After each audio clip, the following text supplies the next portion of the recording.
గుంటూరు జిల్లాలో ప్రియుడిపై కోపంతో మహిళ దారుణానికి ఒడిగట్టింది. చేబ్రోలు మండలం సుద్దిపల్లిలో తన ప్రియుడింటిపై పెట్రోల్ పోసి నిప్పంటించింది.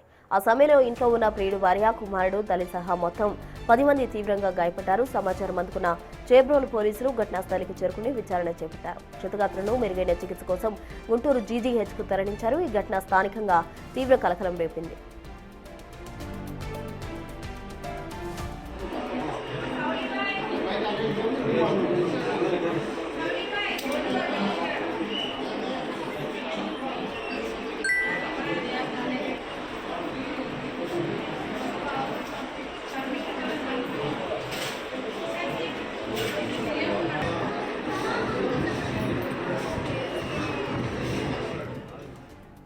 గుంటూరు జిల్లాలో ప్రియుడిపై కోపంతో మహిళ దారుణానికి ఒడిగట్టింది. చేబ్రోలు మండలం సుద్దపల్లిలో తన ప్రియుడింటిపై పెట్రోల్ పోసి నిప్పంటించింది.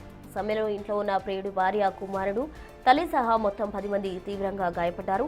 సమాచారం అందుకున్న చేబ్రోలు పోలీసులు ఘటనా స్థలికి చేరుకుని విచారణ చేపట్టారు. క్షతగాత్రులను మెరుగైన చికిత్స కోసం గుంటూరు జీజీహెచ్కు తరలించారు.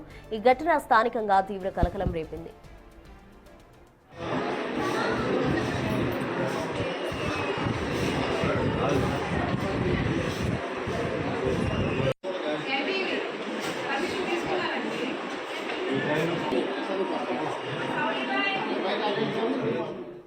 ఇదే అంశానికి సంబంధించి పూర్తి వివరాలు మా ప్రతినిధి మణి అందిస్తారు గుంటూరు నుండి ఫోన్ లైన్ ద్వారా. మణి, చెప్పండి.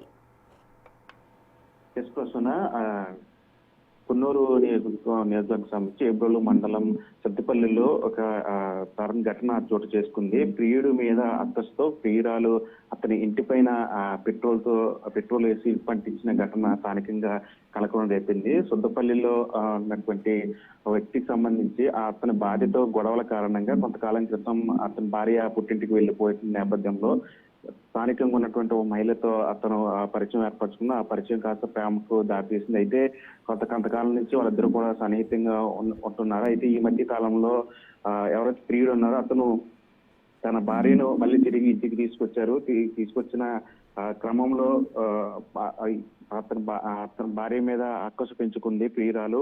ఎవరైనా సరే వాళ్ళు అడ్డు తొలగించుకోవాలని చెప్పి అతను భార్యతో కలిసి ఉంటే కనుక తనకు దూరం అయిపోతారని భావించినటువంటి ప్రియురాలు వాళ్ళ ఇంటి మీద దాడికి ప్లాన్ రచించింది. దానికి సంబంధించి ఒక పెట్రోల్ బాటిల్ తీసుకొని నేరుగా ప్రియుడు ఇంటికి వెళ్ళి ఆ సమయంలో ఉన్నటువంటి ప్రియుడు ఇంట్లో ఉన్నటువంటి తన భార్యతో పాటు అతని తల్లి మీద కూడా పెట్రోల్ పోసి నిప్పండించే ప్రయత్నం చేసింది. ఈ ఘటనలో దాదాపు అక్కడ ఉన్నటువంటి స్థానికులతో ఇంట్లో ఉన్నటువంటి వారితో పాటు పక్కన ఉన్నటువంటి స్థానికులతో 10 మంది వరకు కూడా ఆ పెట్రోల్ అంటుకోవడంతో తీవ్ర గాయాలైన వారందరినీ కూడా వెంటనే హుటాహుటిన గుంటూరు ప్రభుత్వ ఆసుపత్రికి తరలించారు. ప్రస్తుతానికి ఎవరికి కూడా ప్రాణాపాయ పరిస్థితి లేనప్పటికీ 10 మందికి సంబంధించి కూడా గుంటూరు ప్రభుత్వ ఆసుపత్రిలో చికిత్స అందిస్తూ ఉన్నారు. దీనికి సంబంధించి కుటుంబ సభ్యులు పోలీసులు ఫిర్యాదు చేయడంతో పోలీసులు కేసు నమోదు చేసుకుని దర్యాప్తు చేస్తున్నారు. ప్రస్తుతం రైట్, థ్యాంక్ యూ మణికుమార్.